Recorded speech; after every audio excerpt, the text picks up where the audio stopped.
Estamos ao vivo, 7 da noite de sexta-feira, minha gente. Friozinho totoso de janeiro. Não sei como é que está na cidade de vocês. Eu sei que São Paulo está um gelo. Sim, sei que há dificuldades. Botado no Wi-Fi, agora botei. As lives permanecem firmes e fortes. Todo dia, de segunda a sexta, 7 da noite, tem live aqui. E de vez em quando eu faço umas lives políticas também, que têm se tornado rotineiras e têm sido muito legais. Ontem eu conversei com a Tabata Amaral, foi um papo bem legal. Semana que vem tem Alckmin. Quem que eu converso semana que vem? É Mandetta. Tem Mandetta semana que vem. Alckmin. Na segunda-feira é live divertida. Geraldo Luiz. Como que é? Rita Von Hunt e Geraldo Luiz na segunda-feira. Terça é o Alckmin. Quarta, Gabeira. Quinta, Mandetta e sexta, Gabriela Priori. Maravilha. Na outra semana tem bolos. E enfim, já estou indo atrás de pessoas. Temos Alexandre Padilha, ex-ministro da Saúde. Letícia Colim. Jandira Fegali. Lulu Santos e Projota. Ou seja, tem muita coisa boa. Tem de tudo um pouco acontecendo por aqui. Meu óculos está sujo, vou limpá-lo. E hoje temos Manuela Dávila. Vamos conversar com a Manuela Dávila. Mais live política. Como acontece nas lives políticas, eu tiro os comentários daqui de baixo e depois, no final, quando eu me despeço do meu convidado, ou minha convidada, no caso de hoje, eu boto os comentários de volta pra gente conversar e bater um papo. Algumas pessoas já estão aqui pedindo, gente, tem umas que eu já convidei, tem umas que eu já fui atrás, tem umas que disseram sim, tem umas que disseram daqui um pouco, enfim das contas. Vai estar dando tudo certo, tá funcionando.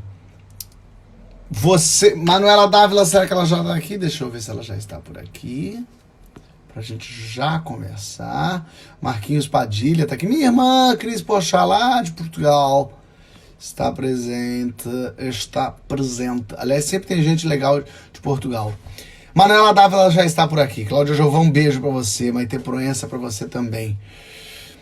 Então vou falar com Manuela e já volto para falar com vocês. Olha ela ali, ó. Muito bem. Um beijo para todo mundo. Já chego. Vamos tirar os comentários desativados. É um vazio isso aqui sem vocês. Sem saber o que vocês estão fazendo, o que vocês estão falando. Vamos lá. Vou puxar ela para dentro. A Carolina Dickman também por aqui. Manuela Dávila, seja bem-vindo à live. Muito obrigado. É um vazio sem comentários, né? Né? Dá uma... Então, no meu caso, sem haters, então é um vazio maior ainda. Os haters, você apanha dos haters mais que os outros políticos, você acha? Eu apanho Ou não é bastante, mais né? Porque todos os outros, mas que seja mais... não dá muito para hierarquizar, mas é que assim, os haters eles têm muita relação com fake news, né? E eu, Jean, alguns de nós fomos mais alvo do que os outros das mentiras. Então, as pessoas, algumas acreditam de verdade, né, Fábio? Algumas. Não, pior que acreditam mesmo. Agora, o pessoal tá falando, tem gente muito surpresa que tem um fake news acontecendo, que tem o gabinete do ódio e que muitos políticos se armam de fake news e tal. Você tá sabendo que tem fake news há quanto tempo já? Nossa! Sabe que eu me dei conta do que era exatamente a diferença dos boatos, das mentiras para fake news. Eu estava grávida da minha filha. Minha filha vai fazer 5 anos. Eu estava grávida e eu tirei uma licença na Assembleia Legislativa. Eu já tinha sido deputada federal, eu voltei aqui para o Sul e eu pedi uma licença que ninguém nunca tinha pedido, que era uma licença sem remuneração. Era o feriado de Páscoa e meu marido foi finalizar um disco nos Estados Unidos. E eu falei, eu vou junto, mas eu vou pedir para não ser remunerada por esses dias, mesmo sendo feriado. Bom, quando eu voltei, tinham inventado que eu tinha feito um enxoval em Miami. Eu nunca fui para Miami e eu não fiz enxoval. Aí eu falei assim, pô, galera, não vou dar bola, né? Quem que vai dar bola para uma mentira ridícula dessas? Eu não conheço Miami. E aí eu comecei a ver que a galera minha na internet estava defendendo o meu direito de fazer enxoval em Miami. Já não existia mais a verdade. Existia assim, ela foi ou não foi, né? Não era isso. Era, ela foi e ela tem o direito de ir. Eu falei, pô, eu não conheço. Então faz pelo menos 5 anos que isso tem acompanhado, assim, a minha vida de forma bem permanente, bem sistemática. Né? E é Agora, organizado. Né? exato, é organizado. Mas nesse início, por exemplo, você mesmo falou assim, ah, que doideira, imagina, falando umas bobagens assim. Você também não sacou o potencial das fake news, como elas podem ser nocivas e terríveis? Ou desde o início você já sacou que isso vinha para turbulências? Eu fiquei muito impactada com esse fato, né? E aí começaram a acontecer vários fatos relacionados que me impressionavam. Então, assim, um dia veio um procurador-geral do Estado, então um cara que estudou, concursado, entrou no meu gabinete e falou assim, muito boa aquela tua resposta. Eu falei, que resposta?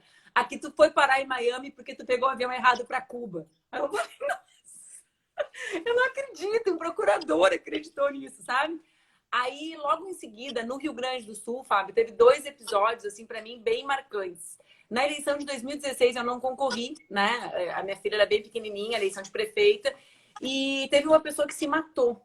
Uma pessoa, um coordenador de campanha que se suicidou, né? É o que tudo indicou, por causa da perseguição na internet. Aí eu falei, opa, esse negócio é realmente brutal, entendeu? Não é pouca coisa, porque o volume que ganha, isso, e era um cara, assim, como a gente fala na política, macaco velho, quer dizer, não era uma pessoa que estava começando ali e aquilo impactou ele dessa maneira. Logo em seguida, eu comecei a ver que aquilo era muito importante para o outro lado, entende? Que tinha muita gente que ficava muito tensa quando a gente pedia para investigar, quando a gente ia eu fui na polícia muitas vezes, porque vem ameaça, e eu tinha sido colega do Jean. E eu comecei a concatenar aquilo com coisas que eu e o Jean víamos quando a gente era deputado federal juntos, ali em 2013, que a gente até na época ironizava. Assim, eu lembro que uma vez inventaram que o Jean tinha uma lei para acabar com a Bíblia. Aí falou, pô, se a gente pudesse fazer leis desse tipo, a gente acabava com a lei da gravidade, que tem um impacto pior na nossa vida, né? Então, assim, no início, a gente foi sentindo, assim, muito superficialmente. Só que depois começou a violência na rua. Então, assim, a primeira vez que eu fui agredida por causa de fake news, a minha filha tinha 45 dias. Eu fui num show do meu marido, ela estava enrolada em mim, e uma mulher começou a dar tapa no sling. Sabe o que é sling? Aquele pano que a gente enrola o bebê. É um paninho, né? Tipo das mulheres. E aí a mulher começou a gritar, tu comprou em Miami? Por que tu não comprou em Cuba? E aí, aquilo assim, então a minha filha tinha meses, ela tinha uns 2, acho que foi o primeiro show que ela foi fora de Porto Alegre do meu marido, então ela tinha 2 meses, né? Então, assim, em 2015, ela nasceu em 2015, no final de 2015 a ficha me caiu por completo. E aí, depois disso, acho que foi caindo aos poucos para as pessoas, e acho que essa semana caiu para a maior parte da galera. Isso é o que sempre me impressiona. Eu vi num determinado grupo de WhatsApp que a gente participa, eu vi ali uma turma assim, olha que horror o que disseram para os ministros do Supremo. Aí eu falei assim, como assim? Vocês não sabem que é sobre isso? Né? Vocês não sabem que é sobre... Essa é a razão pela qual a Débora Diniz está fora do Brasil, que o Jean está fora do Brasil, né? Não é uma coisa assim de, eu sou frágil, eu tenho medo, né? É uma violência real, organizada. Saíram as matérias que diziam dos chans, né, da Deep Web, onde ficam esses fóruns que ficam ali circulando. Poxa, a Lola Aranovic, eu sempre falo errado sobre o nome dela, que é uma professora da Universidade do Ceará, ela foi ameaçada, tem gente presa por causa desses chans, dessa Deep Web, que hoje ameaça os ministros do Supremo. Então, assim, sempre me impressiona ver como as pessoas não sabem o real impacto e o nível de violência por trás das fake news. As pessoas acham que é assim, engraçadinho aquela montagem que ela fala que Jesus é travesti. Eu apanho na rua por pessoas que sentem que a sua fé é violentada por essa camiseta falsa que eu nunca usei. Entende? Então, assim, tem a dimensão da pessoa que acha graça, mas isso gera ódio e muita violência na rua. Nunca foi preso nas redes só. É porque as pessoas não entendem isso como uma fábrica de fake news. Parece assim, de brincadeira, de sacanagem.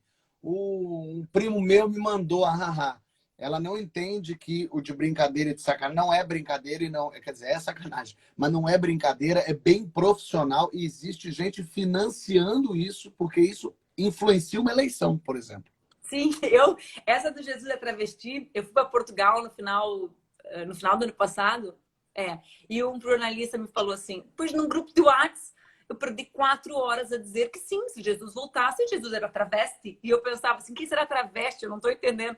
E eu falei assim, não estou entendendo. Sim, pois, ora, era muito legítimo que a senhora usasse uma camiseta denunciando a situação dos travestis. E eu falei, eu nunca usei essa camiseta. Ele comprou a briga me defendendo do meu direito de falar que realmente as travestis são as mais vulnerabilizadas e que se Jesus voltasse, ele voltaria nessa condição. Então, tem uma legitimidade muito grande. Uma parte debocha e uma parte acredita. É por isso Sim. que faz tanto efeito. Porque, tirando assim a mamadeira de piroca, essas coisas muito desconectadas da realidade, o resto sempre tem um nexo. Né? É por isso que é tão forte. Porque tem um nexo com a realidade. Né? Eu tava com uma camiseta e tinha um escrito. Só que era rebele-se. Né? Ah, ela usa a camiseta com frase. Se ela usa lute como uma garota, rebele-se, por que ela não usou Jesus é travesti? Então tem um nexo. Eles não botaram uma camiseta, uma frase no Haddad. Eles botaram alguém que usava a camiseta com frase, entende? Então, Entendi. eles vão buscando esses nexos assim, de identidade que dá uma certa dá uma aparência, reveste de legitimidade, né? Agora, ninguém sabe como se defender, né? Assim, a gente já entendeu que isso é uma indústria, é uma máquina que está fabricando, que esses robôs fabricam isso. Isso é bastante prejudicial para qualquer lado, e não é direito, é qualquer lado. Isso, a fake news, ela pode atingir e chegar. Mas ninguém entendeu ainda como se defender disso, né? Nem do ponto de vista legal, né? Assim, então, agora, por exemplo, o Congresso tem tentado debater uma legislação. Até ontem tu conversaste com a deputada Tabata, né? Ela é uma das coautoras desse projeto. Mas nós, os que somos mais antigos na discussão sobre internet, né? Que fizemos parte lá da discussão sobre marco civil de internet, assim, a turma mais que fez essas outras discussões, nós temos muito medo que não seja percebidos elementos de censura no combate às fake news. Né? É sempre uma linha tênue. Quem caracteriza? Quem diz o que é verdade ou mentira? Né? São decisões assim que não podem ser tomadas arbitrariamente, por exemplo, por plataformas que não têm nem sede no Brasil. Né? Como, ok, aí a gente diz, então, quem tem que decidir é a justiça. Mas qual o tempo que a justiça leva para decidir, né, Fábio? Esses dias o Roberto Jefferson, que aliás passou por aí, né, no negócio também no fake news, ontem foram na casa dele. Acho que deve ter pegado umas provas que vão me ajudar no meu processo. Ele publicou essa do Jesus é travesti. Em minutos, tinha 550 compartilhamentos. Minutos, assim, na hora que eu printei para mandar para o advogado. Então, bom, a justiça vai decidir quando? Em um mês? Né? Em um mês, não tem mais como reparar o dano que eu causei. Então, assim, é sempre super, altamente complexo, tá certo? A gente não sabe como se defender. E eu acho que nesse caso, assim, o que a gente tem que entender, e talvez e é por isso que esse é o meu maior esforço hoje, é trabalhar pedagogicamente com a sociedade para que, bom, enquanto a gente descobre como vai ser a lei, como as plataformas vão regular isso junto com a sociedade e com as autoridades do nosso país, dos outros países, né, porque é um problema internacional, a gente precisa educar a sociedade sobre o efeito disso, né? Como verificar, às vezes eu fico chocada, assim, bom, a minha mãe já me mandou mensagem checando notícia falsa a meu respeito. É verdade que tu disse isso, entendeu? Então, assim, as pessoas não sabem mecanismos básicos de checar notícias, né? A internet tem isso, assim, a gente posta muito impulsivamente, né? A gente olha e fala assim, uau, pá, RT. Mas Então, é um assim, trabalho, porque é isso, assim, quando a notícia nos interessa, quando ela é saborosa pra gente, a nossa vontade é imediata de passar adiante. Eu vi isso outro dia, eu botei no grupo da família uma coisa, e aí mas é que imediatamente eu falei, grupo cara, de não... família não é Aí eu estranho. falei, eu não chequei. Aí eu falei, não chequei. Fui checar e era estranho. Aí eu fui lá e apaguei correndo. Mas é uma coisa assim, aí eu falei, caramba, se eu, que sou todo, penso, falo sobre isso, tô Exatamente. atento, invento um monte de coisa. Se eu repasso, imediatamente. Isso aconteceu comigo no negócio da vacina de Cuba para o coronavírus, né? Eu sabia da medicação que Cuba estava produzindo e me chegou a notícia da vacina. Aí eu mandei para as meninas que operam as redes comigo, assim, e que checam, né? Elas brincam, aqui não tem fake news. Eu mando e falo, pô, gente, por que a gente ainda não subiu o negócio da vacina de Cuba? Eu tô aqui, aí eu me dá aquela braveza, eu tô aqui escrevendo um artigo e não subiu ainda, isso é revolucionário, vai ter uma vacina. As pessoas precisam de esperança, porque a gente ainda não conseguiu checar. Aí eu comecei a ver, eu falei, tá aqui o Boulos já subiu a vacina, o fulano já subiu a vacina, a gente precisa dar esperança. Aí elas assim, a gente ligou pro consulado de Cuba, não tem vacina. Entendeu? Então, todo mundo tem esse ímpeto, né, de compartilhar. Mas, assim, a gente até tem material. O que eu tenho produzido, eu criei um instituto depois da eleição que chama-se justamente E Se Fosse Você, né? que é a ideia de tentar estimular um primeiro estímulo na gente. Porque, claro, essa desinformação com relação à vacina de Cuba, ela pode ser corrigida e ela não tem um grande impacto, digamos, na vida do Fábio Porchat, na minha vida, né? Ela é um debate geral. Mas compartilhar que a Marielle era bandida, casada com bandido, tem um efeito até hoje na vida, na memória dela e na vida da família dela. Então, talvez o primeiro exercício, assim como quando a gente atravessa a rua, a gente olha para os dois lados, né? E a gente ensina as crianças a fazer isso. Isso é instintivo na gente, né? A gente vai para país que o carro vem do outro lado, quase morre atropelado, que olha sempre para o mesmo lado, né? São movimentos que viram naturais. Eu acho que a gente tem que se perguntar, antes de compartilhar essas informações, e se fosse comigo? Eu acharia graça de fazer uma piada dessa natureza? Eu não veria o dano de debochar da fé de alguém, né? Eu não veria o dano de falar da filha de alguém, do filho de alguém, porque essa, assim, talvez as pessoas em geral, né? A régua mais justa das pessoas, Fábio, seja consigo mesmo, né? Quando é com a gente sente, né? Não acha graça, não. Então, assim, a régua sempre para mim sou eu. Eu faria isso, eu gostaria que fizessem isso comigo. E eu acho que a gente tem que estimular as pessoas a fazer isso, até que a gente tenha a solução legal da plataformas e tal. Educar Eu as acho que pessoas para a internet. uma dificuldade, desculpa, achei que você tinha terminado, mas você tinha pegado o ar, tinha engolido. Eu fico falando. Eu acho que talvez uma coisa que pegue muito é porque, como ainda. É porque é esquisito falar isso, mas a internet é uma novidade. As pessoas terem acesso à internet, à informação ainda é uma novidade.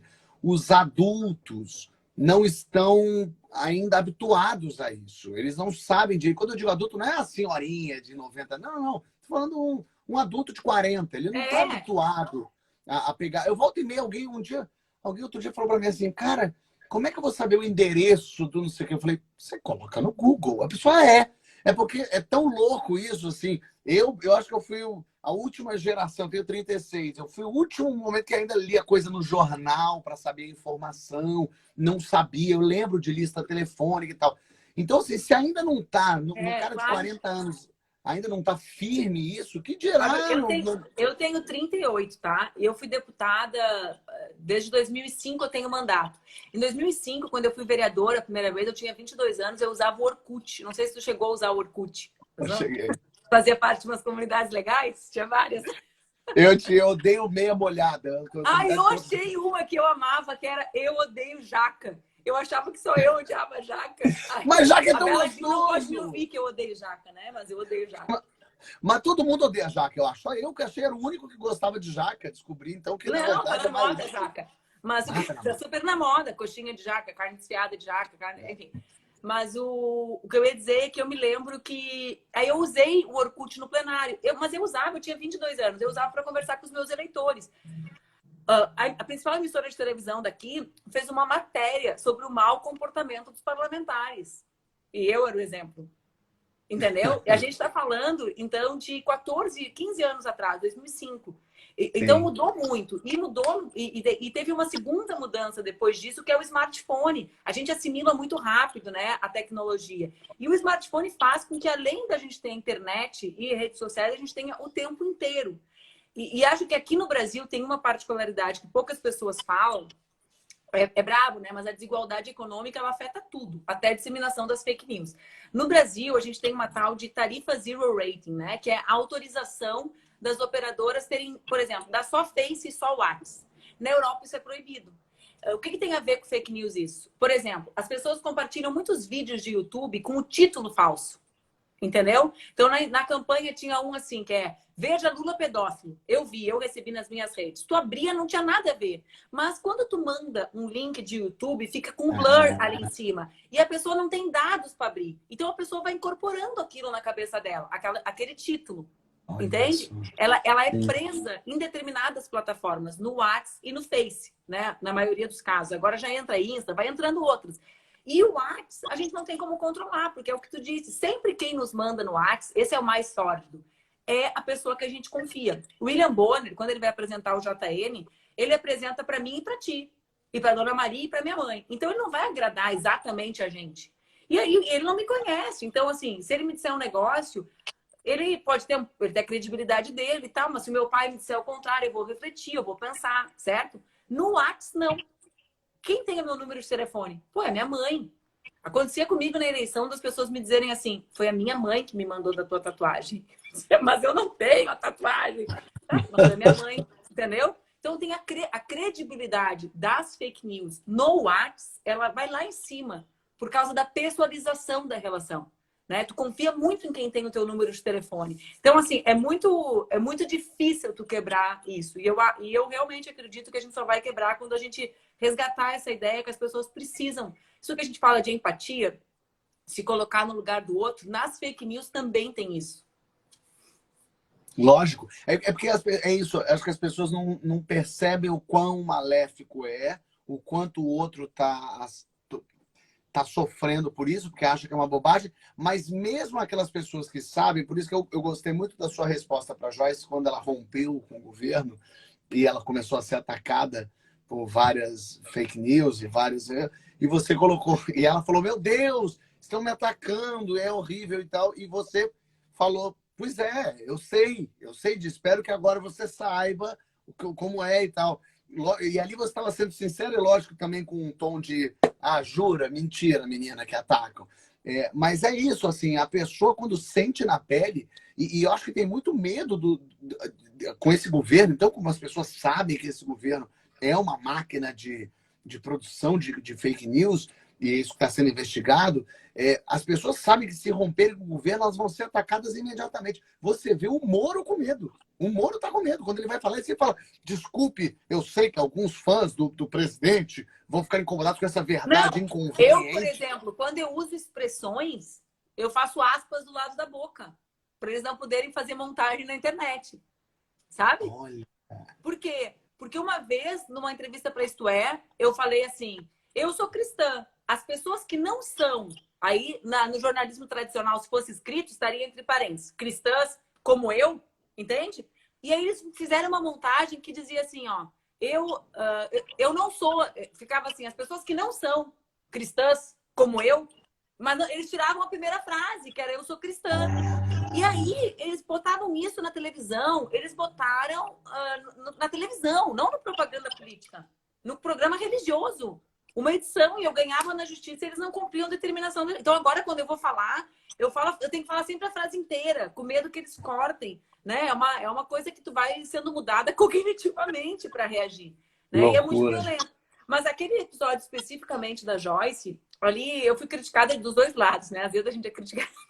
É mesmo? Porque, né? Não pode ser solidário, não pode responder, não, ok. Mas ali tinha uma outra coisa, Fábio, que eu acho que é importante, porque é super importante esses espaços de política que pessoas que nem tu têm criado, né? Pra gente falar sobre política e tentar desmistificar essa coisa de que a política é um universo ou só do ódio, ou distante, ou que não faz parte da nossa vida. Mas ali, para mim, tinha uma coisa importante, que é a gente precisa resgatar o padrão civilizado e civilizatório, digamos assim, de fazer política. A gente pode ter diferença, mas a política e os políticos, eles têm que ser, num certo sentido, antes de tudo, bons exemplos daquilo que eles acreditam. E o que a Joyce denunciou ali era violência contra os filhos dela, né? Então, assim, não era só as fake news contra ela. Porque essa rede, ela sempre tem, assim, comigo sempre foi assim, esse elemento sórdido de tentar nos pegar naquilo que nos é mais caro. No caso das mulheres, né, e das mães em geral, os filhos. E para mim, mesmo na guerra existem regras, certo? Mesmo na guerra existiam regras. E na política, essas regras jamais podem ultrapassar o respeito à vida e à independência e à liberdade das nossas pessoas queridas. Então, o que a minha filha tem a ver com a minha escolha? Nada. Ela é minha filha, ela é a pessoa. O que os filhos da Joyce, ainda mais quando são menores? Isso é diferente dos filhos do presidente que entraram na política por causa dele, né? É outra coisa. Mas, assim, a minha filha não tem nada a ver, os filhos da Joyce não tem nada a ver. Então, assim, para mim, preservar as regras do jogo e essas regras serem civilizadas e a gente saber que nós não podemos envolver as crianças nisso, os filhos, para mim é um elemento muito importante, porque isso também tem afastado as pessoas que querem contribuir com o Brasil da política, né? Várias vezes eu deito de noite aqui e penso, meu Deus do céu, a minha filha já tem 4,5. Ela já começou a entender, né? Antes ela via eu sendo agredida e ela ficava confusa. Uma vez, agora ela pergunta, por que a pessoa te odeia?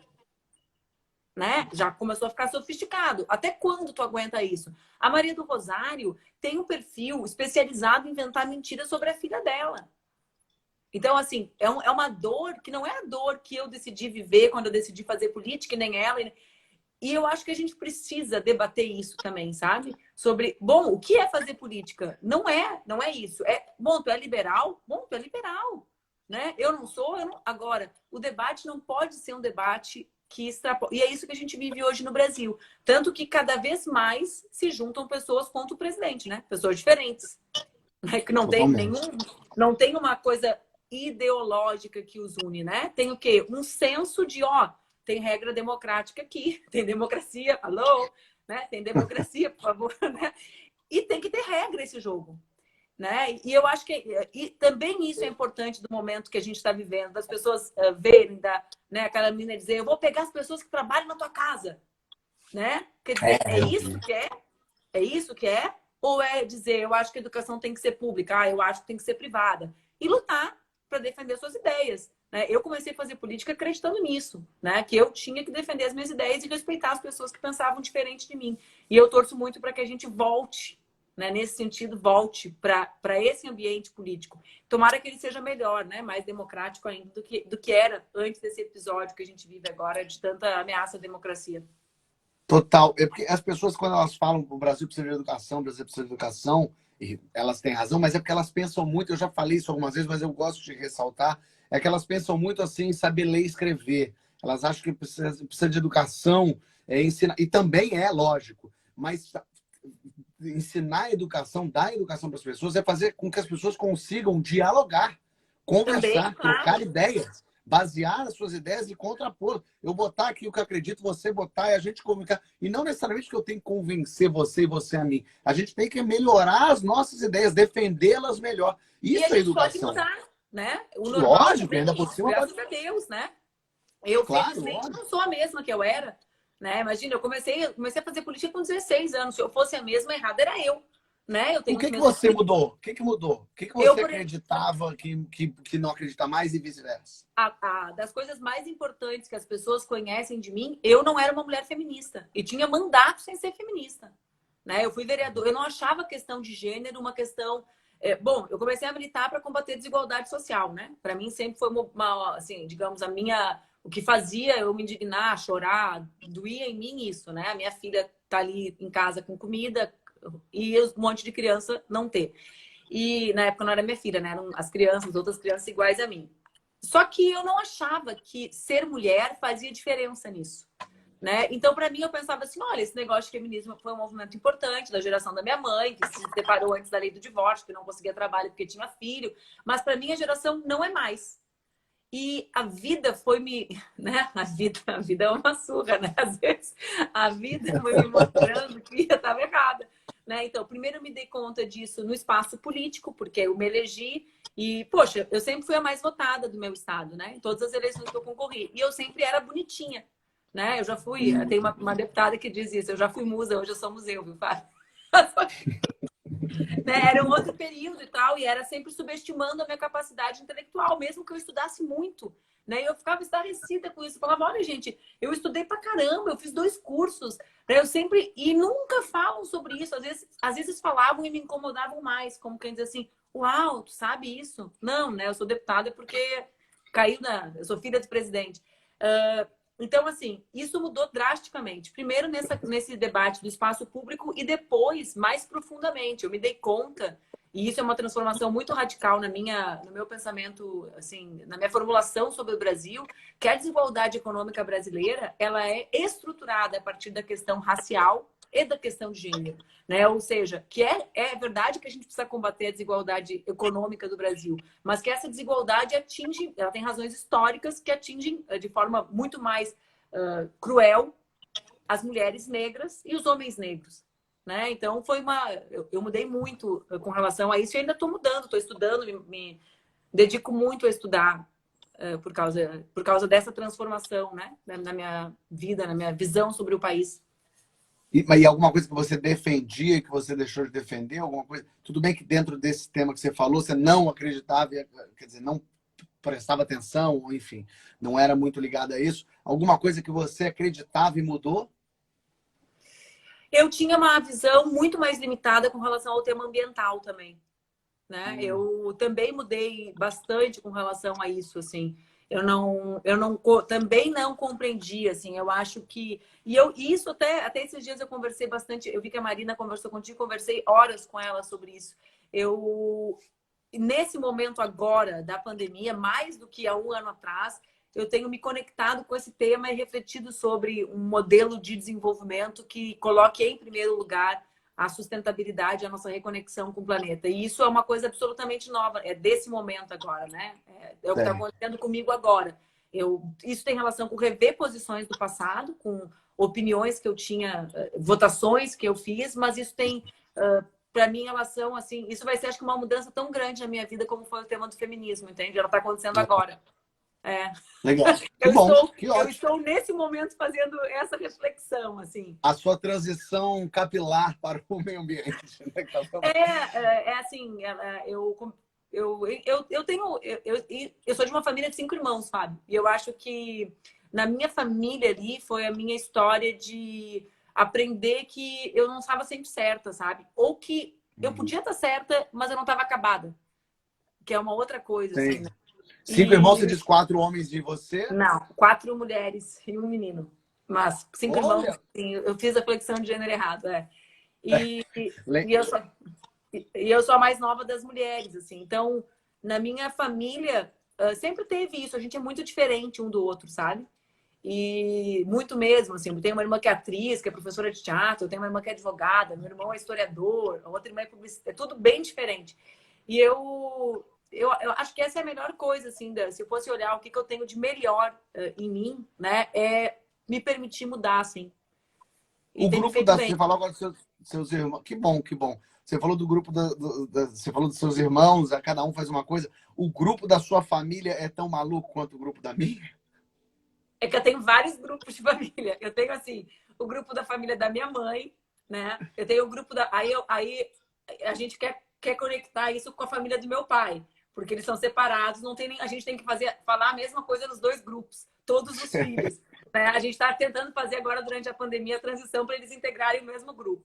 Tem o grupo da família minha com meu marido, que aí a gente chama de grande família. Esse é uma loucura, porque aí sou eu, meu enteado que vive comigo, com meu marido, a mãe do meu enteado, a minha sogra, né?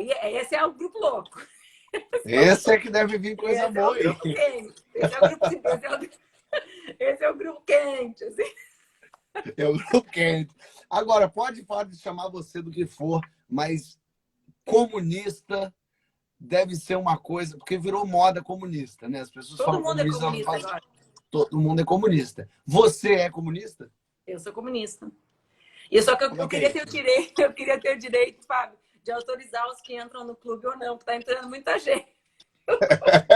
Tem uns Olha, comunistas aí que você não queria. tem uns comunistas que não eram do meu clube antes. Eu fico olhando assim, tudo bem, no clube da democracia a gente tá junto.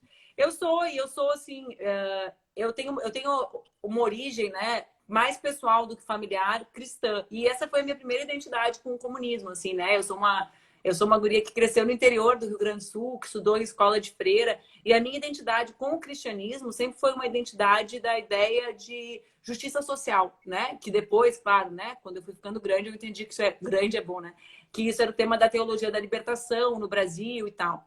E para mim foi uma migração, digamos assim, natural de um lugar para o outro, entende? Da ideia de que, bom, pode existir uma sociedade em que as pessoas vivam em comunhão, que as pessoas Mas pode consigam. mesmo? Olha, Fábio, eu acredito, né? Eu não posso acreditar que a gente está aqui de pé, escrevendo, usando o computador, com o smartphone. Tu tá no Rio de Janeiro, eu tô em Porto Alegre, né? E a gente não vai conseguir viver um mundo em que as pessoas vivam com dignidade, sabe? A desigualdade sempre me doeu muito e cada vez me dói mais, assim. Eu sou casada há muitos anos. Quando eu casei com meu marido, a gente sempre morou junto com meu enteado, com o Gui. E ele me dizia assim: vai doer ainda mais esse negócio da desigualdade, tá? Quando a Laura nascer, vai doer ainda mais. Aí eu pensava assim, é ridículo. É porque o Duca não é comunista, que nem eu, não vai me doer mais. É impossível que a dor do mundo me doa mais. Eu já crio o Gui, já sou militante desde menina, né? Não vai. cada vez a dor do mundo me dói mais. Eu olho assim para as crianças e falo, não é possível que alguém ache justo tudo que a minha filha tem, casa, escola, comida, roupa quentinha agora no frio, e que consiga passar na rua por uma criança igualzinha a ela, igualzinha a ela. Né? Ou que consiga ver um João Pedro tomar um tiro dentro de casa e não se coloque no lugar dessas pessoas e não pense que tem que ser diferente. Né? Então, assim, eu realmente, eu tenho que acreditar, né? Eu tenho muita fé na humanidade. Não é possível que... Não, mas... Não, não, sim, porque tudo bem acreditar que a gente consegue diminuir a desigualdade, a gente consegue diminuir essas mazelas. Isso é uma coisa. Mas acreditar que o comunismo pode ser instaurado e fazer bem a todo mundo, você acredita mesmo nisso? Você acredita que é possível haver uma sociedade... Eu não gosto dessa ideia de instaurado, né? Porque isso dá uma ideia de algo antidemocrático. E eu acredito no contrário. Eu acredito no processo profundamente democrático. O primeiro, né, a primeira grande transformação é a consciência das pessoas sobre a necessidade disso. Existem sociedades muito mais justas no mundo, né, Fábio? Nós moramos no país mais desigual do mundo. Eu não sei como as pessoas dormem tranquilas sabendo disso, porque a desigualdade ela não é um dado. A desigualdade significa que ter acesso a coisas primárias, como casa, roupa e escola, é no Brasil privilégio. Olha a loucura que é. Às vezes a gente fala esse termo e as pessoas se ofendem, né? Ah, eu não sou privilegiada porque eu tenho casa. Não, esse é um direito. Mas no Brasil, os direitos tornam-se privilégios porque tem tudo em milhares. Milhares de pessoas que vivem sem água encanada. Milhares de pessoas que vivem em casas de um único cômodo, né? Mas isso tu vai conversar bastante com o Guilherme, com o Boulos, que trabalha... Milhões, né? Milhões de pessoas. Não só Exatamente. milhares. Isso, né? Milhões, perfeito. Então, assim... a gente tem a sociedade escandinava, por exemplo, em que a maior parte dos países é muito menos desigual, muito mais justo. E o Brasil, como vários países, né, e não é casual, isso é um debate ideológico que acontece no mundo, embarcou nesta canoa furada, tem até uma música, né? Canoa furada, remando contra... Ok, é essa aí. Só que a gente não está remando contra a maré. A maré é a canoa furada de dizer que o Estado é grande demais. Quando, na realidade, a gente precisa garantir, né? Ver quais são os países que estão saindo da crise agora. São aqueles que garantem capacidade para os seus investidores investir, para a turma da inovação inovar, né? Então, a gente tem mitos, as pessoas desconhecem, as pessoas fazem, aí o Estado. Bom, vamos olhar como é que é o Estado norte-americano, como os Estados Unidos, assim, né? Tem gente que até prefere bater continência para a bandeira dos Estados Unidos que a brasileira. Vamos ver como esse Estado conseguiu ser um Estado que garante uma economia forte? Quanto tem de investimento público nisso? Né? Então, a gente faz escolhas erradas, porque a gente acredita em receitas mentirosas, sabe? Sobre o mundo. Tem um livro maravilhoso da Mariana Mazzucato, que chama O Estado Empreendedor. Eu tô dando dicas de livro, tá, galera? Tô botando de contrabando dicas de livro. A Mariana Mazzucato, ela é a consultora do governo britânico, que não é um governo comunista, né? Sobre o tema de inovação. Esse livro da Mariana Mazzucato, ela vai desmembrando item por item, Fábio, de quais tecnologias se desenvolveram. Ela trabalha basicamente com o tema de inovação e tecnologia nesse livro, com suporte do Estado. Então, ela pega o iPhone e ela vai destrinchando o iPhone. Ela fala, o que tem de caro aqui? Caro aqui tem o GPS. Quem fez? O Departamento de Estado norte-americano, o Ministério da Defesa deles. De caro aqui tem a Siri. Quem fez a Siri? Governo norte-americano. Então, ela vai pegando as tecnologias mães, como elas são chamadas, são desenvolvidas com investimento estatal. Então, assim, de um lado, né, eu acredito que as pessoas podem viver numa sociedade muito mais justa do que a gente vive, e de outro, eu acho que a gente tem que saber exatamente o que acontece nos países que se desenvolveram quando eles não eram desenvolvidos. Por quê? Os Estados Unidos não foi sempre o país que é hoje, né? Você teve um processo. Como que a Escandinávia chegou a ser ali? Pega a Noruega, pega a Finlândia, Islândia, que as pessoas são países com uma escala menor. Como foi para chegar até ali? Porque a gente não está no mesmo nível deles, né? Nós somos países em desenvolvimento, né? Aí a gente quer copiar o que eles fazem agora para eles. Mas será que isso não corresponde aos interesses deles, para eles, e eles não nos usam para isso? Né? Então, respondendo, sim, eu acredito que a gente pode viver num mundo melhor, e eu acho que a gente tem que rever conceitos bem intensamente para chegar nisso. Não, total. Mas o que se fala muito mas que país do mundo que adotou o comunismo e que deu certo plenamente, assim, que funcionou? eu também não quero contrapor, porque que país do mundo que adotou o capitalismo Era o que eu ia te e responder. que deu certo Você tá plenamente, conversando né? com um monte de político, Fábio. Eu ia te responder isso. Eu ia falar, não, tá muito Tá preparado. vendo? Eu vi, foi uma resposta boa, até acho que foi o Leone que comentou isso, que alguém falou assim, ah, Cuba deu tudo errado. Ele falou assim, porque o Brasil tá dando certo, porque o Brasil tá no rumo, tá no caminho. Mas, Eu acho assim, assim, mas... Ah, eu acho que a gente se apega a essa ideia de que o lugar deu certo, imaginando os países como ilhas, né? E os países não são ilhas. Então, assim, o mundo viveu um momento antes da nossa existência no planeta, eu e tu, né? Um momento ali durante os anos 50, 60, 70, em que existia um mundo em disputa. Esse mundo em disputa tinha dois países equilibrados no seu desenvolvimento, né? Tinha a União Soviética com seus acertos e seus erros, os Estados Unidos com seus acertos e com seus erros. Era um mundo de guerra, era um mundo de violência.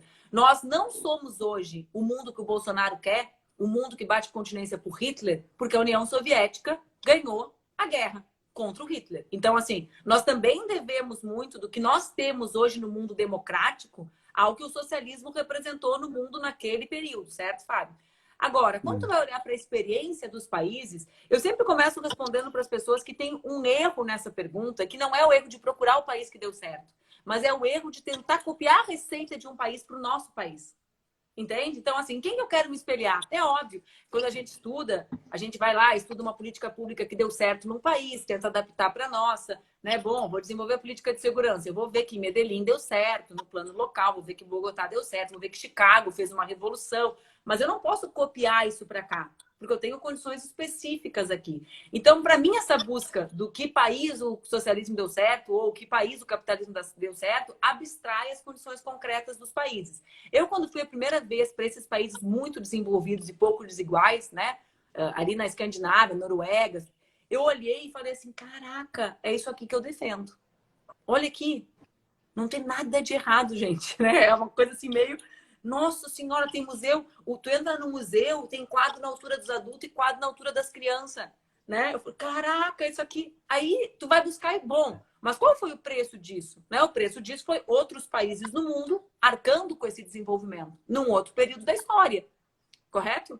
Então, olha, como é que a França chegou onde ela chegou? Bom, chegou sendo cruel com as suas colônias. Chegou sendo a mesma França que, com todas as maravilhas da Revolução Francesa, não aceitou a Revolução do Haiti, porque liberté, igualité, fraternité valia dentro do seu quadrado. No quadrado dos outros era sangue, porrada e bomba, entendeu? Então, assim, bom, qual foi o preço daquela França? Foi esse. Esse é o mundo justo para nós? Então, assim, não tem como localizar um lugar que deu certo, nenhum dos dois, pelo simples fato de que são histórias diferentes. O Brasil precisa construir a sua própria história. E eu tenho muita expectativa, embora eu esteja num momento muito, né, reflexiva, como eu acho que todo mundo que pensa nesse país, né, que a gente não sabe. Esses dias queriam falar sobre déficit fiscal comigo, eu falei, não tem condições, que eu estou pensando se vai ter golpe ou não.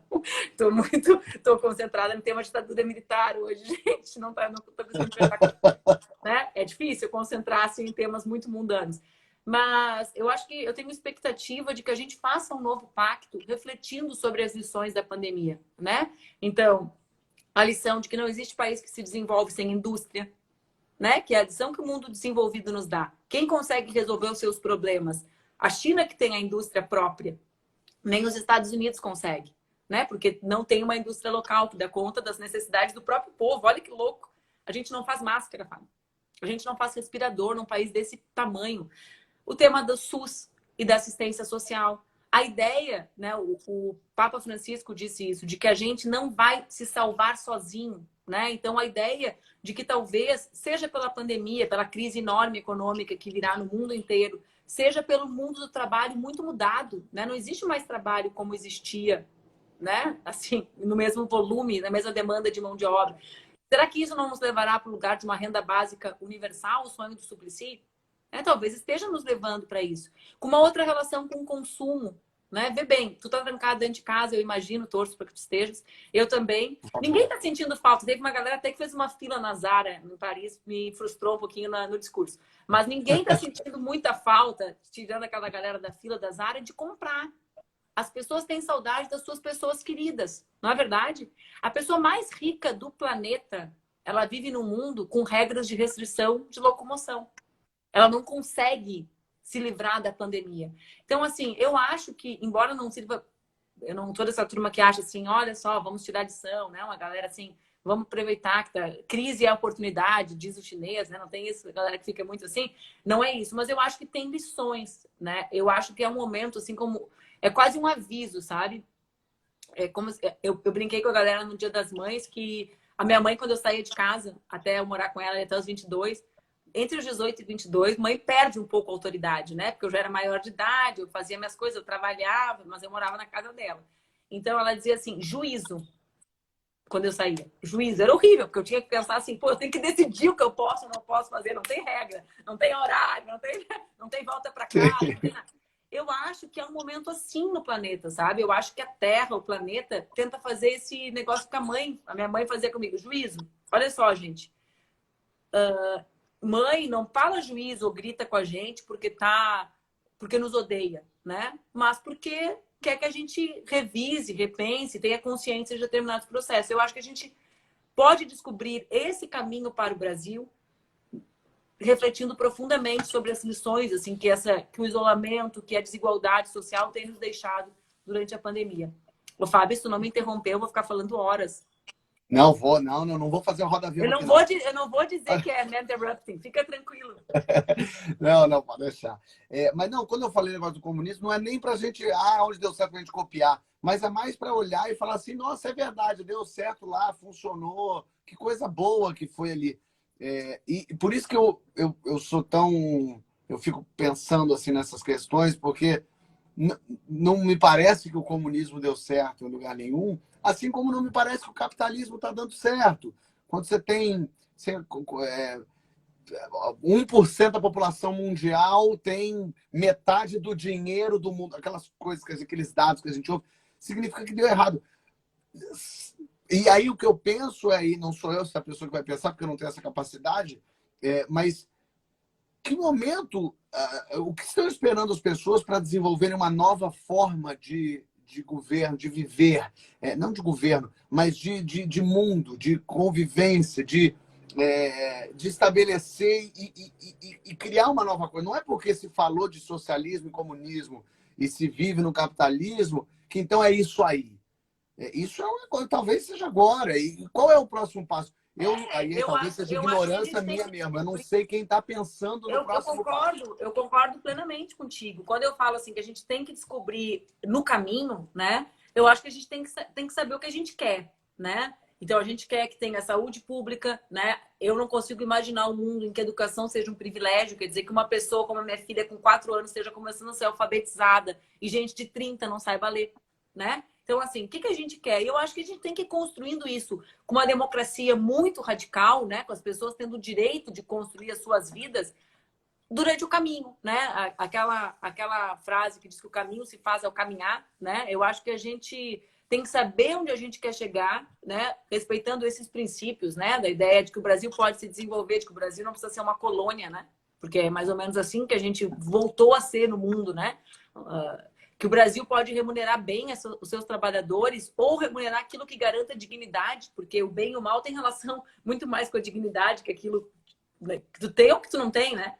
E construindo durante o caminho, Fábio. Eu também não tenho uma resposta acabada, assim. Às vezes as pessoas, a mediocridade ou o ping-pong, né? Nos impõe dizer assim, como vai ser, meu amigo? Eu não sei como vai ser, eu sei onde eu quero chegar, né? Então, tem que respeitar a democracia, tem que respeitar a vontade da maior parte da população, tem que fazer o poder se aproximar do poder popular, ou seja, como que pode ser democrático, mesmo tendo eleição, um país que não tem negras, negros e mulheres no Congresso Nacional? Entende? Então, assim, tem que conseguir aproximar e tem que fazer com que esse país sirva para a maioria das pessoas, né? E não Mas é quando você se para diz comunista, quando você fala, desculpa te interromper, mas quando você fala que você é comunista, você está no PCdoB, talvez as pessoas não associem imediatamente você ao pior do comunismo, a coisa mais antiga e mais velha do comunismo. Será que não há um novo... Essa é a maior contradição das pessoas comigo, né? Porque elas me olham, elas tentam me colocar nesse lugar do passado, elas têm dificuldade. Porque elas estão com a lata, né? E eu não caibo, não entro na lata.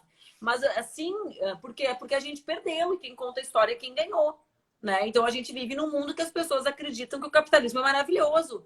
A gente vive num mundo que as pessoas acreditam que os Estados Unidos é o paraíso sem se dar conta que os Estados Unidos é... Porque eu até falo isso com as pessoas, né? Olha, as pessoas podiam ter um sonho de olhar para um país como a França e pensar, nossa, esse país aqui que tem saúde, que tem educação, que as pessoas têm dignidade, que tem jornada de trabalho de 30 horas, né? Esse é um país que chegou num patamar ok. Não, as pessoas olham para o segundo, para um dos países mais desiguais do mundo, né? Que o mais rico é 20 vezes mais rico que o mais pobre, que é o caso dos Estados Unidos. O Brasil é 36, né? É quase o dobro. Então, assim, eu concordo, elas me colocam no lugar de uma narrativa, né? No lugar que acha que não conhece bomba atômica, que não conhece o que é a violência do capitalismo. Quando alguém fala assim, eu sou capitalista, as pessoas não pensam assim, nossa, jogou a bomba em Hiroshima. Né? Não pensam? Porque, nossa, tu defende aqueles que acabaram com Nagasaki, meu Deus do céu. Ninguém. Ou então, que destruíram tantas democracias. Nossa, tu apoia esse povo que apoiou o golpe militar na América Latina inteira. Né? Ou que está destruindo agora o Oriente Médio inteiro, que tem guerras. Quantas guerras eles estão metidos agora, né? Que está destruindo a Síria, que está destruindo o Irã, que está destruindo, matando pessoas. Então, por quê? Porque eles são aqueles que ideologicamente dominam o mundo. Né? Basta dar um exemplo disso, que é Hollywood, né? O papel disso na nossa cultura. A primeira vez que eu fui para o mundo árabe, em 2001, eu fui para Argélia, num negócio de juventude, um lugar legal, assim, né? Ninguém vai. Mas sabe aquele aplicativo que tem assim, onde você andou no mundo? Eu sou uma das poucas que marca Argélia dentro do Brasil. Mas é um país maravilhoso, um país que viveu uma revolução em 1962, acolheu muitos brasileiros, né? A dona Ana Reis, por exemplo, Miguel Arraes viveu lá, a universidade é feita pelo Niemeyer, eles têm uma grande identificação com os brasileiros, mas o assunto não era esse. Eu entrei no avião, e quando eu entrei no avião, eu falei, meu Deus do céu, eu nunca tinha estado num país árabe, né? Eu falei, meu Deus do céu, eu nunca vi o mundo árabe sem ser pelo olhar de que eles eram do mal, o olhar norte-americano. Tu fica assim, né? Uau! Então, a tomar consciência também disso, né? Nós somos altamente influenciados pela cultura, tá aí, né? Por isso que o presidente quer tanto destruir a cultura brasileira, a produção artística. A gente olha e fala, uau, eu reproduzo isso, né? Por quê? Porque não é só a nossa vontade individual de ter consciência sobre o que é o comunismo, sobre o que é o capitalismo. Existe uma questão estrutural, que é ideológica, que é como o racismo, né? Tá aqui o professor Silvio Almeida, que ontem eu fiquei falando sobre o livro dele, é isso? Por que que Deixa eu ver. Viu? Que é racismo estrutural. É a coleção da Djamila, que é... Esse livro é ótimo. Então, assim, outra coisa que me fez pensar, essa escritora aqui que eu conversei semana passada, Scholastic, é uma escritora ruandesa, tá vendo? Tô. O que é Nossa Senhora do Nilo. Ela é uma escritora... Nossa, mas por que eu quero falar sobre ela? Porque quando eu terminei de ler, ela é da Ruanda. Em Ruanda teve em 94, Fábio, ontem, do ponto de vista histórico, o genocídio de 800 mil pessoas. Aí quando eu acabei de ler... Tu teve em Ruanda? Nossa. Tá vendo? É o país com mais mulheres no poder, né? Foi interessantíssima a minha conversa com ela, que foi sobre como eles venceram e fizeram um novo pacto superando o ódio. É bem... É impressionante, é inacreditável. Mas o que eu ia falar sobre ela é que quando eu acabei, eu falei assim, nossa, em 94, eu já tinha 13 anos, teve o genocídio de um povo quase inteiro, dos Tutsis. A gente não fala disso. A gente não fala disso na nossa escola. A gente fala do Holocausto com toda a razão, né? O Holocausto tem um papel na história da humanidade, a gente precisa estudar, precisa conhecer, mas a gente não fala dos Tutsis. Quer dizer, aconteceu isso para esse povo aqui, que é o povo negro da rua. Por que isso não tem relevância? Quando a gente estuda, não tem relevância, né? Não. Esses dias prenderam o genocida de Ruanda, há 15 dias atrás. Ninguém falou sobre isso. Por quê? Eu não vi isso. Prenderam. Eu fiquei emocionada. Eu estava terminando de ler o último livro dela. Eu falei, bom, ela é a memória e agora foi justiça. Que bom, mas que ninguém ótimo. fala. Tu concorda comigo? Não tem um papel na história. Por quê? O papel da história tem os grandes, com toda a razão de ser, eles estão no lugar certo, né? O genocídio dos povos europeus, dos povos brancos e os povos dos países africanos. Tem gente que ainda fala da África como se fosse um país só, né? Então, Então, assim, isso é a ideologia. E o peso da cultura e do que os Estados Unidos produzem é gigantesco no mundo. Enfim, Mas o que você diz para a pessoa que fala assim, tudo bem, é uma moleza.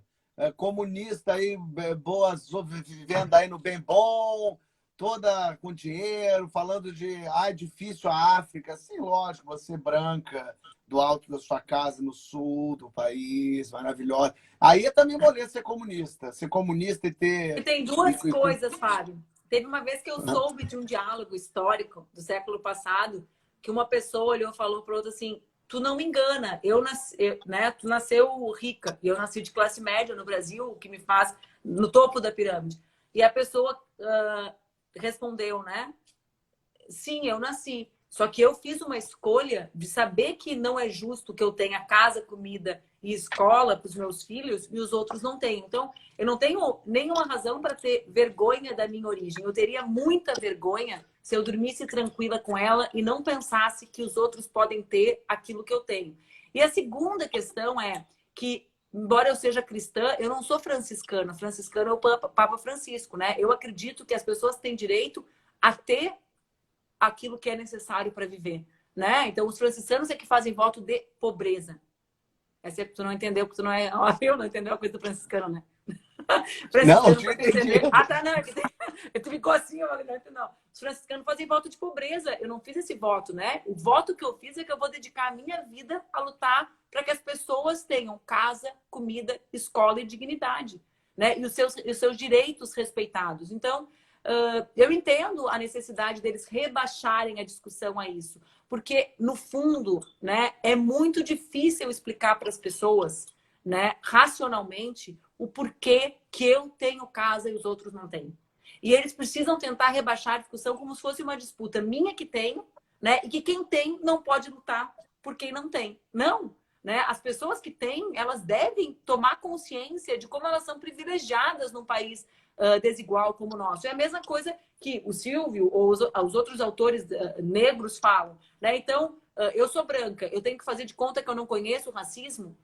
Né? Ou então, basta a mim dizer, eu não sou racista? Não, numa sociedade em que o racismo é regra, né? Eu nasci branca, mas jamais tenho como mudar de condição, né? Mas se eu tenho consciência de que o racismo é regra, eu tenho a obrigação de ser uma militante antirracista, né? E eu acho que as pessoas precisam assimilar isso. Essas piadas, elas já me incomodaram, sabe, Fábio? Quando eu comecei a militar, eles me chamavam de patricinha do PCdoB, né? Porque eu sou isso que eu era bem menos, né? Eu não usava brinco, eu andava só de roupa de metaleira, mas me chamavam. E, claro, porque eles tentam nos encaixar nos estereótipos deles, mas a gente não está aqui para ser encaixado em caixas, a gente está aqui, ao contrário, para ser absolutamente livre e para permitir que todos tenham essa liberdade, sabe? E eu sou muito convicta do que eu defendo, eu acho que a gente pode viver num mundo muito melhor. Então, tomara.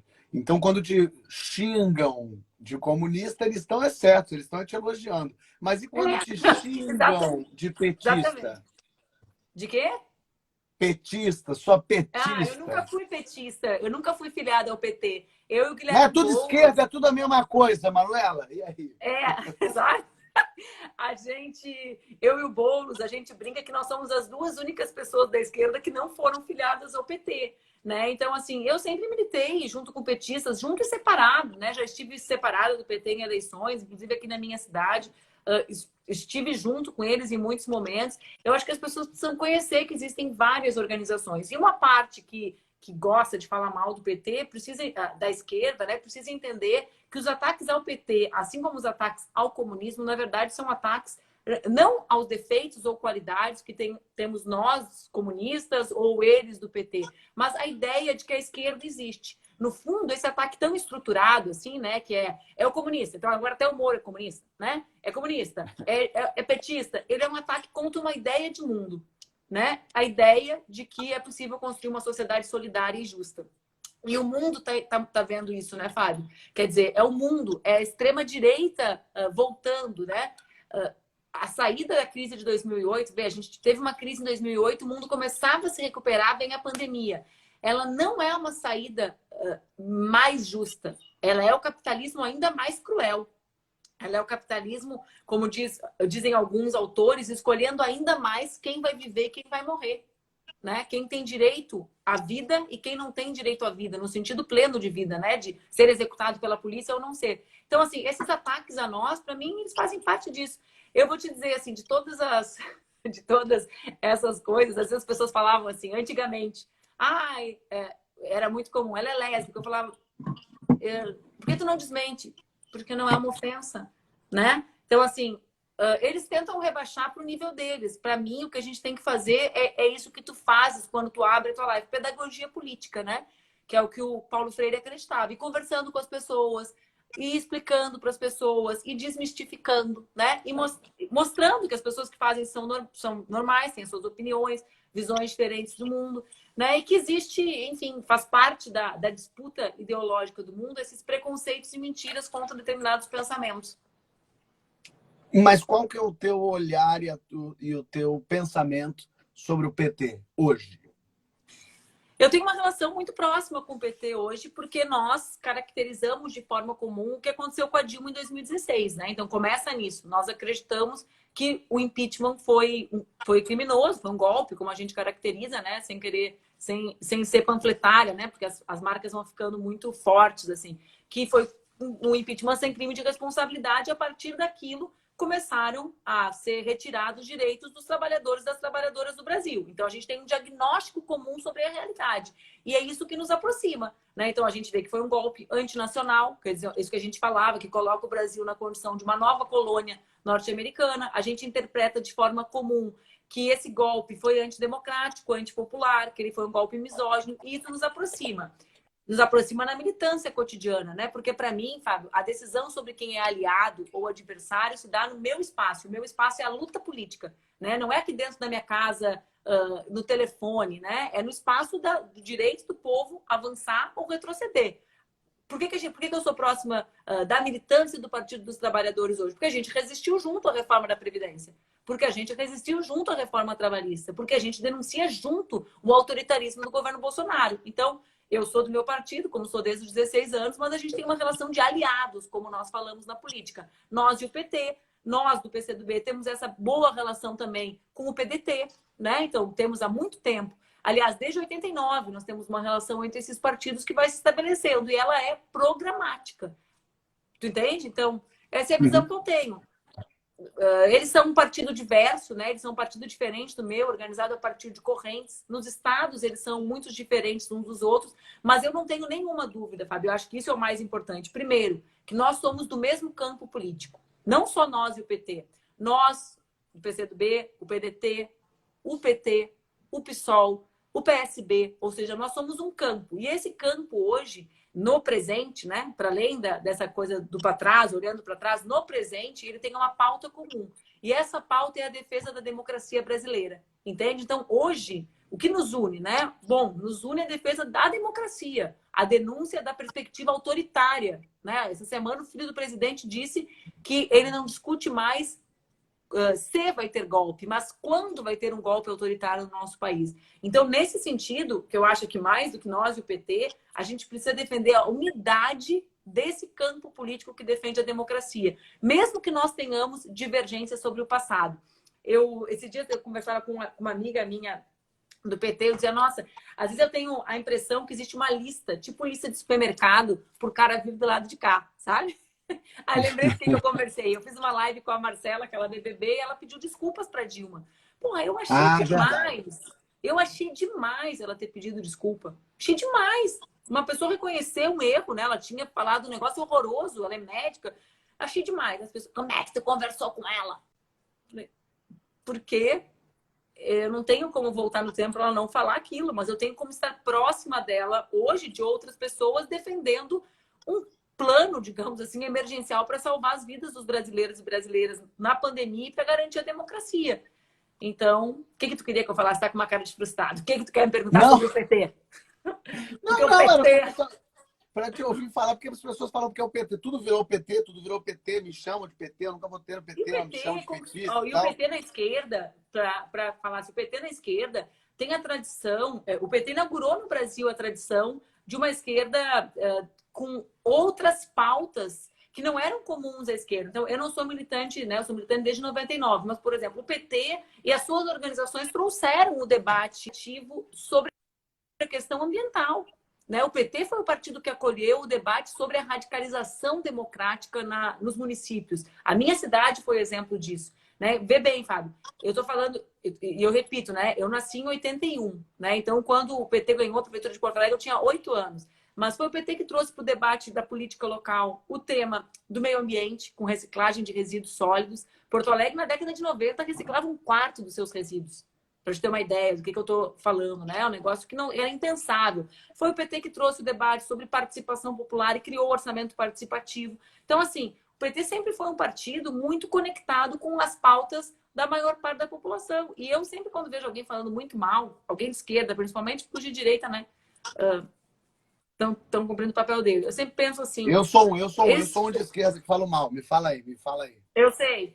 Eu sempre penso assim, que as pessoas elas têm que conseguir compreender que eles se tornaram o maior partido de esquerda da América Latina, não pelos seus efeitos, mas pelas suas qualidades. Então, foi o Lula, né, que é o personagem mais polêmico da política brasileira. Eu estou falando da política brasileira. O Bolsonaro, para mim, não está na característica política brasileira, né? É outra... E até porque ele é presidente do Brasil e tem responsabilidades concretas não cumpridas. Coisa mais ridícula é comparar um com o outro agora, né? Um decide se eu posso andar na rua ou não, o outro está em casa, né? Fazendo live que nem a gente, embora seja o melhor ex-presidente do Brasil. Mas foi o Lula que se deu conta e que botou no centro da agenda do país o combate à desigualdade regional, por exemplo. Né? Então, aquilo que eu falava lá atrás, da Manuela que percebeu o tema da desigualdade racial e de gênero, foi ele que colocou no debate do Brasil que o Brasil não seria um grande país sem combater a desigualdade regional. E sem combater a fome, que era algo que não era assimilado pela esquerda.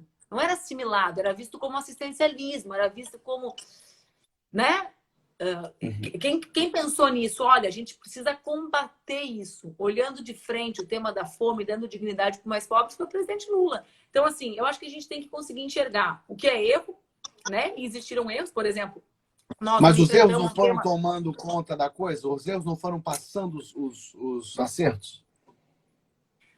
A gente está falando de governo, né? Do governo geral. Eu acho que nós tivemos limites em áreas muito importantes. Nós, do PCdoB, desde o início do governo, falávamos sobre a política macroeconômica e o tema da política industrial, da necessidade de nós termos uma outra política industrial, porque isso garante o trabalho melhor remunerado no país, né? Assim, que é o tema do mundo do trabalho. Existe um tema que, para mim, foi uma grande lacuna nossa, esse, para mim, o maior de todos, que é o tema da segurança pública, né? Não era um tema fácil, entende, Fábio? Às vezes as pessoas falam assim, então tu reconheceu que não teve a política certa de segurança pública. Não é exatamente isso, porque a política e as políticas públicas não são só sim e não. Qual é o país continental, como o Brasil, que tem fronteiras com países produtores de drogas, né, que conseguiu desenvolver uma outra política de drogas? Porque o tema de segurança pública é um tema da política de drogas, entende? É esse, é óbvio, que move o tráfico, o que move a violência no Brasil é o tráfico de drogas, que movimenta o tráfico de armas. E um sistema carcerário colapsado com quase 1 milhão de pessoas do lado de dentro, quase todas por causa de crimes relacionados ao tráfico. Né? É ali que se organizam as facções. Então, bom, nós não avançamos como poderíamos ter avançado nesse tema que inferniza a vida dos brasileiros. Tu concorda? Então, mas assim, era fácil? Não era fácil. Então, as pessoas também precisam conseguir enxergar. Bom, nós não rompemos, nós continuamos estimulando o consumo interno. Bom, mas qual é o país que conseguiu, durante o período passado no mundo, né, no auge do neoliberalismo no mundo, construir uma alternativa ao neoliberalismo? Existe país capitalista não neoliberal no mundo de hoje? Entende? Então, são perguntas que nós não conseguimos responder, mas que não eram fáceis também, na minha opinião, de serem respondidas. Mas eu não acho que os erros passaram dos acertos, te respondendo ao final, né? Eu acho que nós fizemos muito pelo país, né? E não é pouca coisa, Fábio, né? Tanto que eles tentam destruir tudo, né? Tanto que eles tentam destruir ProUni, eles tentam destruir Minha Casa Minha Vida, eles tentam destruir Bolsa Família, eles tentam destruir a política industrial. Ontem eu recebi um negócio que eu até falei checking, porque é falso, não é possível, né? A contratação de uma startup para todo o tema de inovação no país, quer dizer, toda a perspectiva de um desenvolvimento econômico que inclui inovação foi terceirizado para os Estados Unidos. A apresentação foi feita em inglês, né? Para você ter uma ideia, no Brasil, né? Então, assim, não, eu não acho. Agora, eu também acho que o Brasil está muito preso na pauta, numa pauta que o setor da mídia construiu de comparar, né, digamos assim, de tentar estabelecer sempre um nexo com o que nós fizemos no passado. Nós fizemos isso juntos, né, diversos partidos políticos e sempre com grande apoio popular, num outro período da história brasileira, né, num período com outra situação econômica no país e no mundo, né, e acho que nós teríamos que pensar, acho que pensar o futuro não é pensar a repetição desse projeto, né, mas é pensar de onde a gente partiu, as conquistas que nós tivemos, os erros que nós cometemos e tentar ajustar a direção a partir disso. Sim, senhora. Você falou da reforma da Previdência, falou da reforma trabalhista. Ontem eu conversei com a Tabata e falamos sobre a Previdência. O que tem de ruim nessa reforma da Previdência? Que era tão necessária a reforma da Previdência? Acho que a reforma da Previdência é uma coisa que todo mundo concordava. Agora, como ela foi feita é uma coisa que muita gente foi a favor, muita gente contra. Ontem ela falou que foi a favor e ela falou, eu até vou ser indelicado aqui porque eu não estou com ela aqui para ela se defender, mas ela falou que não mudou para o trabalhador, para o mais pobre, não mudou nada. Me fala um pouco a tua visão da reforma da Previdência, essa que foi feita. Foi aprovada. É que assim, né, Fábio, a premissa da reforma da Previdência, ela era errada, né? Porque, primeiro, o Brasil não tem, claro, os dados da sua Previdência, né? Essa é uma das maiores polêmicas. Se tu ouvir a mim, ao presidente Fernando Henrique, que tu entrevistasse esses dias, ao senador Paulo Paim, que fez a CPI da Previdência, cada um tem um número com relação a ela ser deficitária ou não ser, olhando desde qual ponto de vista. Então, essa é a primeira coisa. Nós não fizemos uma auditoria da Previdência em um encontro de contas entre quem deve para a Previdência, né? Alguns entre esses multimilionários que tu citaste, quanto significa o que é devido e sonegado, né, disso, e o que seria, hipoteticamente, o déficit ali nas contas. Esse é um tema. O segundo, antes da reforma da Previdência, foi feita o quê? A reforma trabalhista. Né? Então, é a construção de um processo, jogando milhares de trabalhadores brasileiros para a informalidade. Na informalidade, as pessoas não contribuem. E, portanto, é evidente que gerou prejuízos para a Previdência. Né? Então, para mim, o primeiro debate é esse, é um debate de momento de fazer as discussões. Né? Nós queremos que o Brasil siga gerando empregos informais. Será que a pandemia agora nos faz refletir sobre qual é o impacto do trabalho informal na vida das pessoas? Tem um filme maravilhoso do Ken Loach que chama E Você Não Estava Aqui. Tu viu? É inacreditável. Dá uma dor, né? É sobre isso, não é?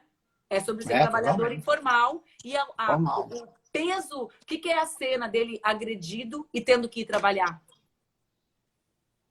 É isso, né? São Paulo não mudou nada as reformas não mudaram nada na vida do trabalhador, a junção da trabalhista e da previdenciária, né? Porque muitas mulheres se aposentam a partir da ideia do INSS ali, né? Então tem a licença maternidade ali. Eu falei se aposentam, não, eu errei. Ela tem licença maternidade a partir de São Paulo, Fábio. Tem hoje, eu li uma matéria na Folha, eu comecei a ler a matéria animada, porque ela anunciava que São Paulo, com Bruno Covas, tinha zerado o déficit de vagas em creches. E esse é um tema que me interessa muito, porque tem muito a ver com volta da mulher para o mundo do trabalho. E é um dos maiores problemas do Brasil. E aí, eu fui falar, quero ler aqui para descobrir o que o Bruno Covas fez, né? Aí a matéria, o que me chamou, eu nem lembro o que ele fez. Porque tinha assim, a parte da matéria que me chamou a atenção mesmo era que hoje há uma exigência das creches que elas tenham mais vagas em berçários. Porque como não tem licença maternidade, as mulheres passaram a deixar as crianças com 11 dias nas creches, 13 dias nas creches. Sabe que uma criança de 11 dias ela não se vira, né? É o período do pânico do pai, porque dizem assim pra gente, vai morrer sufocado, porque ela não tem condições, ela não se vira, ela não se... Então, muda toda a rotina. Crianças que iam com 100 dias, né? 3 meses e meio. Então, assim, foi um sistema de reformas de desproteção. Né? E, para mim, o primeiro grande debate que deveria ter sido feito era um encontro de contas, né? Entre os devedores multimilionários, né? Sonegadores do nosso país e as contas reais da Previdência que nunca foram abertas. Essa era a primeira discussão que a gente deveria ter feito. E nós não fizemos. Esse tema dos votos das pessoas de esquerda ali foram muito polêmicos, né? Mas para mim existe uma outra discussão também a ser feita, né? Eu gosto muito da Tabata, eu conheço a Tabata desde que ela estudava em Harvard, né? Desde que ela era estudante muito nova lá, respeito muito o que ela está construindo, né? Como mulher na vida pública e que decidiu seguir esse caminho. Mas existe uma conexão, Fábio, entre a sustentação que a pauta econômica dá para um governo autoritário como o nosso. Entende? Então, não existe... Existe e tem necessidade de existir muito diálogo na política? Tem, muito diálogo.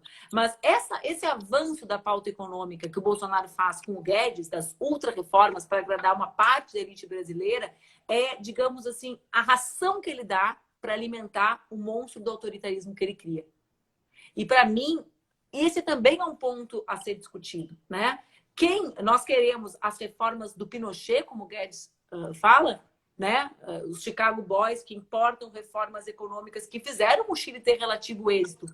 Fizeram econômico. Eles planejaram a economia deles, eles produziram durante um período grande mais frutas que o Brasil, por exemplo. Sendo aquele país, né? Né? Imagina, né? Nós como um país tropical, extraordinário, né? Então, tu entende? É isso? É a esse plano que nós vamos aderir. Então, assim, sim, a gente tem que discutir, tem que construir, tem que fazer propostas para melhorar, como fizemos ontem, nós do PCdoB com a MP 936, como fizemos com a Jandira, que tu vai entrevistar com o Fundo de Emergência Cultural, né? O Orlando ontem, que relatou a MP do emprego, que garantirá mais recursos para a manutenção dos empregos para os micro e pequenos empresários que não têm condições de pagar, para a gente conseguir preservar o trabalho. Isso faz parte do trabalho de parlamentar, mas a gente precisa entender que essas reformas do Guedes são o que mantém o governo Bolsonaro autoritário de pé. É como se fosse isso mesmo, é como se fosse a ração para o monstro crescer. E ele está crescendo. Manu, quero te agradecer por estar aqui, por ter dado seu tempo. Dá para conversar ainda muito mais coisa. Não falamos nem de eleições 2018, olha só, tá vendo? Falamos, a gente falou de fake news. Falou de fake news, é verdade. Falamos muito bem das eleições, inclusive. E aí, falamos sobre quase tudo. Mas antes de terminar, eu quero fazer aquilo que eu sempre faço no final, quando eu converso com políticos. As perguntas que eu faço no meu programa, que História é essa Porchat, para saber um pouco mais da história da pessoa. Então, eu quero começar perguntando qual é a primeira lembrança que você tem da vida. A primeira lembrança que eu tenho da vida, acho que é sentada com a minha mãe tocando violão. A minha mãe tocando violão e os filhos na volta, assim. Ela era boa? Ela tocava bem? Boa, ela toca muito bem. Ela nos sustentou dando aula de violão um tempão. Ah, que legal. Qual a maior loucura que você fez na adolescência? Muitas. Nossa, tem que escolher uma só? Olha, vou até te contar um negócio. Só o Ciro Gomes respondeu essa pergunta. Todos os outros falaram, eu não fiz nada, eu não aprontei nada. Eu graças a Deus, aprontei muito, muito. Eu acho que foi assim, na pré-adolescência. No meu aniversário de 14 anos. Já conta, já é adolescente, 14 né? Eu vou falar uma loucura assim, ok. Eu decidi que eu ia dormir que eu ia fazer uma festa. Eu morava no interior, em Rio Grande, uma cidade que tem praia. A praia chama Cassino. Aí eu falei assim, nem sei por que eu fiz isso, porque minha mãe não me proibia de fazer as coisas. Eu falei, mãe, eu vou dormir na casa da Tereza, minha amiga, que era assim num bairro, e fui pra praia e comemorei meu aniversário lá no bar e tal. No outro dia, quando eu cheguei em casa, eu durante muitos anos guardei a chave. Eu enfiei a chave na porta, a minha mãe me puxou pra dentro, a chave fez um L. Foi assim, ficaram 24 horas atrás de mim na cidade e eu ali. Meu Deus. Tava feliz na praia e tal. Lógico. É loucura, é loucura. 220 quilômetros, mas depois eu fiz outras duas também. Qual foi o seu primeiro crush famoso? Crush famoso? Crush famoso, acho que pode ser famoso de qualquer jeito, assim? Político conta como famoso? Depende do político. Acho que conta. Acho que foi o Zé Eduardo, que foi meu namorado, né? Não sabia que eu namorava o Zé Eduardo. Não, mas o crush famoso, o primeiro, não precisa ser alguém que você tenha dado ali o pega. Pode ser alguém que você, quando era criança, por exemplo, imaginava, pensava... Paul McCartney. Eu queria casar com Paul McCartney. Paul McCartney, olha aí. Desde os 9 anos. Boa. Agora, eu gostei que você pensou que crush famoso era quem você pegou e você chegou a pensar um pouco. O programa de Não, é fofoca porque eu pensei assim, ia te poxa, tirar essa não é meu informação. ramo. Esse negócio de gente famosa não é meu ramo. Eu, Que né? trabalho O você não meu levaria a marido, gente? é artista, mas é o atual. Não é o primeiro, né? Verdade. Se eu falar que ele é o primeiro, ele vai dizer, essa mentirosa. Qual foi? Que profissão você não levaria a jeito? Veterinária. Eu queria ser veterinária, mas aí eu descobri que tinha que ver sangue. Ah, bom, faz sentido. Tadinho, eu não ia conseguir também, não. Se você pudesse ter presenciado um evento histórico, qual você gostaria de ter presenciado? Ai, ai, eu queria ter presenciado muitos. Deixa eu ver. Eu acho que tá, é difícil, né? Eu acho que eu queria ter visto a assinatura, né, da Declaração Universal não, Revolução Francesa, eu acho. É. Fiquei pensando Mas que é tem boa, a que você ia várias. dizer era boa. A que você ia dizer era Eu boa ia dizer também. a assinatura da Declaração Universal dos Direitos Humanos, que é mais recente, assim. É E bom. sabe que eu sou uma pessoa super frustrada porque só tem um personagem histórico que ainda existe na nossa memória que eu não convivi. Porque eu fui muito jovem para a política e eu convivi com quase todo mundo que é importante assim no referencial da política brasileira atual, menos com o Leonel de Moura Brizola. E eu sou muito Ah, frustrada por isso. Eu queria muito ter convivido com o Brizola. e se você pudesse ser por um dia hoje uma pessoa que exista, quem que você queria ser por um dia? Eu queria ser o Bolsonaro para renunciar.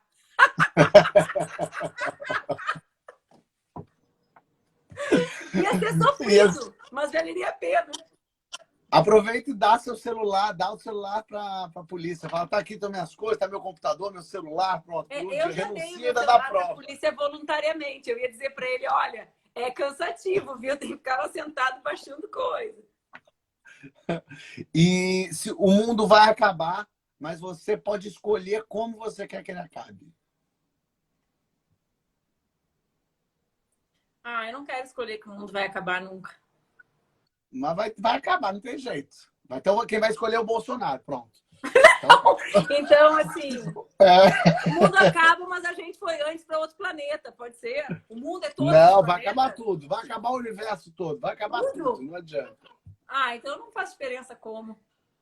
Sem dor para as Ah, faz. pessoas. Sem Sem dó, dor olha para aí, as pronto. pessoas. Boa, boa. Melhor, melhor. E aí, o que você quer escrito na sua lápide? Não quero ter lápide, eu quero ser cremada. Boa, mas quer que as pessoas joguem suas cinzas aonde? Pelo mundo, porque eu acho que a gente tem que. Eu quero que as pessoas. Eu tenho uma música da Mercedes Sosa que eu disse que queria sempre que fosse a música que tocasse no meu velório, né? Que ela diz: Ah, boa. quem disse que tudo está perdido? Uma música do Fito que a Mercedes canta. Quem disse que tudo está perdido, eu venho oferecer meu coração. Eu quero que as pessoas saibam que sempre tem para onde a gente olhar e é para dentro, não é para fora. Obrigado, Manu. Obrigado de verdade. Um beijo pra Adorei. você. Fica bem. Fica bem, te cuida. Fique Pode em deixar. Vocês casa, gente. também aí. Estou em casa, viu? Não quero saber de barzinho nem boteco. Por favor. Por favor. Manuela Ávila, minha gente. Que bom poder conversar, que bom poder bater papo, conversar com cabeças tão diferentes, tão pensantes, mas democráticas. Isso é o mais importante nesse momento.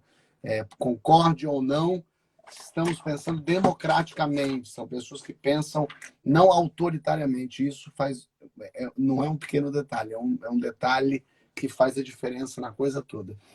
Vamos trazer os comentários de volta para as pessoas aqui, que já vão começar a falar. E aí, o que vocês me mandam? O que vocês têm? Ouviram muito? Ficaram se corroendo? Queriam colocar coisa? Eu imagino que sem comentário deve dar agonia, deve dar uma aflição. Que nem que você responde boa noite para o William Bonner, deve ficar dando aqui uma vontade de falar, mas daí como é que você quer que... Né? Deve ter um monte de gente com vontade de comentar, de retrucar, fazer pergunta que eu não fiz, coisa que não me passou pela cabeça, porque eu sou uma besta, coisa que funciona, coisa que deu certo. Aí, temos que aproveitar enquanto temos democracia. Pois é, não, a gente não vai deixar não ter. Não deixa mesmo. Sabe o que eu falei isso para minha mulher? Cadê? Eu falei mesmo. Falei para ela, vem cá. E eu acho isso mesmo. Falei, já já a gente vai ter que ir lá para Brasília, lutar. Lutar, eu digo, não é matar gente, não, tá? Lutar pela democracia mesmo. Em algum momento a gente vai ter que protestar. Vai acontecer. Enfim, É preciso estar atento e forte. Esse virou o meu lema. É preciso estar atento e forte. Pessoas falando coisas, ó, gostaram, coisas boas.